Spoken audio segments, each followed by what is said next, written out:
Hi, I'm John Mayfield, the real estate tech guy with another Global Real Estate School podcast. Hey, welcome to the podcast. My name is John Mayfield, the real estate tech guy. This is episode 308. And we've been talking about appraisals and valuations. And in the PSI exam book, they have some segments that they want us to know, different bullet points. And so we're going to look at, in this specific episode, when a licensed or certified appraiser is required. Well, we talked on our previous episode. If you haven't listened to that, be sure and go back and check that out.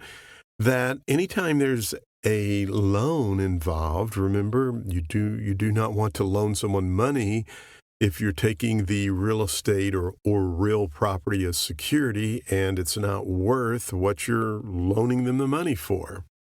So mortgage lending, especially federally insured transactions. And we're talking about when is a licensed or certified appraiser required.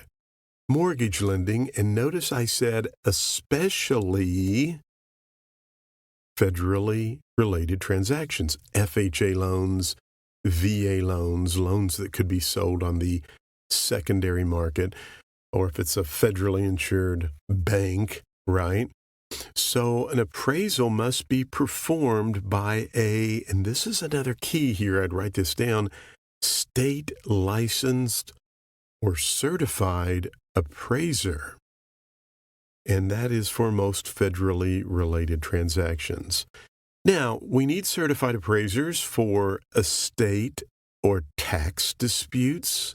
Remember, I talked about courts in the previous episode. Divorces, we talked about that. Anytime there's an eminent domain case, often requires a formal appraiser or a formal appraisal. Let me say that, okay? It requires a certified licensed appraiser who's doing a formal appraisal. Okay, there we go. But eminent domain cases, remember that? We've talked about that in the course. If you haven't gotten to that part, has to be for the good of the public, has to be just compensation or fair compensation, I want to make sure you understand what I mean there. Fair compensation, that's why you need a formal appraisal and you need due process of law. And when we talk about eminent domain cases, that's when the government is taking privately owned property for, away from you for the good of the public. And so you need a formal appraisal by a certified appraiser in those situations for the court. Sometimes they will ask questions about, can a salesperson or a broker be a certified appraiser or provide a certified appraisal report? And the answer is you have to use caution there, because as a real estate agent, you and I can only do what are called comparative market analysis, CMA. You might see it as comparable market analysis or comparative market analysis, but we can do that, you and I. We can also do what is called a broker price opinion. Now, generally, sometimes broker price opinions have to be signed off by your broker, but these are not official appraisals. Make a good note. John said CMA's, comparative market analysis, or BPO's, broker price opinions, are not official appraisals unless you are a licensed appraiser. See how they can pull from different things here? So read those questions carefully. Find out what is it they want me to answer. And then if a licensee gives a value opinion and presents it as an official appraisal without proper credentials, do you think that's a violation? Yes, it is. Okay. I was going to say I sounded like somebody, but I'm not going to say that. Okay, we don't talk politics on the podcast here. But anyway,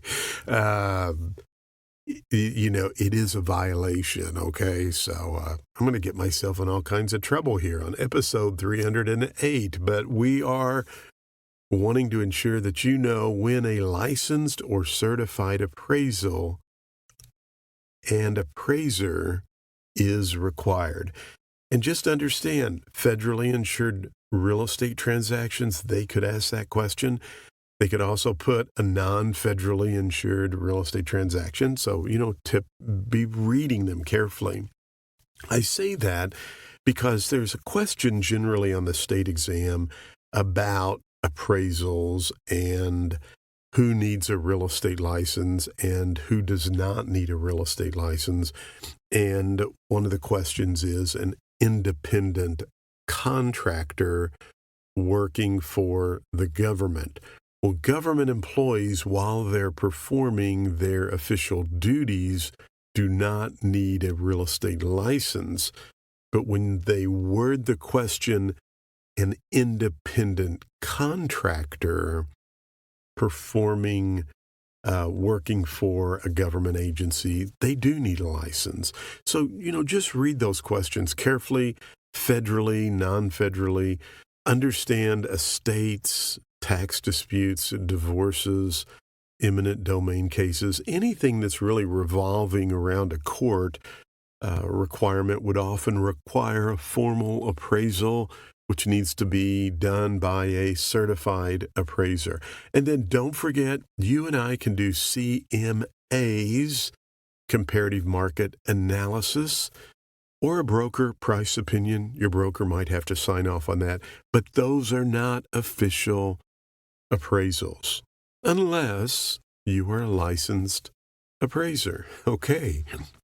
Well, I hope that helped you out on episode 308 as we continue our discussion on valuations and appraisal questions you could see on the real estate exam. Hey, as always, I'm John Mayfield, the Real Estate Tech Guy. Go out and make it a great day. Thank you for listening to the podcast for Global Real Estate School. I'm John Mayfield, the Real Estate Tech Guy. Go out and make it a great day.